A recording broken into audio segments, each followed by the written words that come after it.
नाज़रीन, अरुणाचल प्रदेश में वज़ीर-ए-आज़म नरेंद्र मोदी अवामी रैली से खिताब कर रहे हैं। आपको सीधा ले चलते हैं। एक ही पार्टी के 55 सालों को एक तरफ रखिए और दूसरी तरफ केंद्र में हमारे बीते 55 महीनों को रखकर तुलना कीजिए।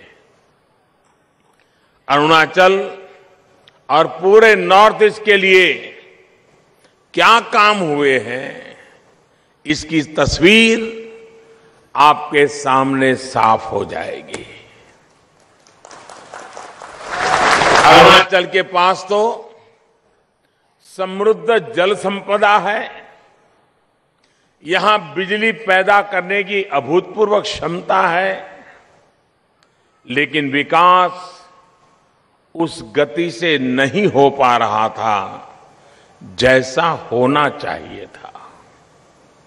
ये देश की सुरक्षा से जुड़ा एक महत्वपूर्ण क्षेत्र रहा है, स्ट्रेटेजिक लिहाज से अहम क्षेत्र रहा है, फिर भी यहां आवश्यक सुविधाओं का निर्माण नहीं हुआ है।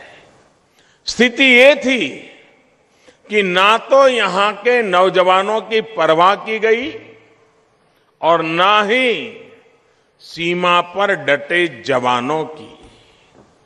साथियों, पहले की सरकारों ने इस बात पर कम ही ध्यान दिया कि इस क्षेत्र को नजरअंदाज करने से यहां के लोगों को कितनी परेशानी और तकलीफ होती है। देश को, और आप देखते हैं दशकों से मांग हो रही थी कि अरुणाचल प्रदेश समेत यहां के तमाम क्षेत्रों में आधुनिक इंफ्रास्ट्रक्चर की जरूरत है, लेकिन पहले वालों ने इसकी भी परवाह नहीं की। साथियों, इस सरकार द्वारा इस स्थिति को बदलने का निरंतर प्रयास किया जा रहा है। मैं बार बार कहता आया हूं कि न्यू इंडिया तभी अपनी पूरी शक्ति से विकसित हो पाएगा जब पूर्वी भारत, नॉर्थ ईस्ट का तेज गति से विकास होगा। ये विकास संसाधनों का भी है और संस्कृति के गौरव का भी है। ये विकास अलग अलग क्षेत्रों को जोड़ने का भी है और जन जन को भी जोड़ने का है। भाइयों और बहनों, सबका साथ, सबका विकास, इस मंत्र पर चलते हुए बीते 55 महीनों में अरुणाचल और उत्तर पूर्व के विकास के लिए ना तो कभी फंड की कमी आने दी गई और न ही इच्छा शक्ति की कमी आई है। बीते वर्षों में राज्य को 44,000 करोड़ रुपयों का फंड दिया गया, जो पिछली सरकार की तुलना में लगभग डबल है, डबल। इसके अलावा केंद्र सरकार यहां हजारों करोड़ के अन्य प्रोजेक्ट्स पर भी काम कर रही है।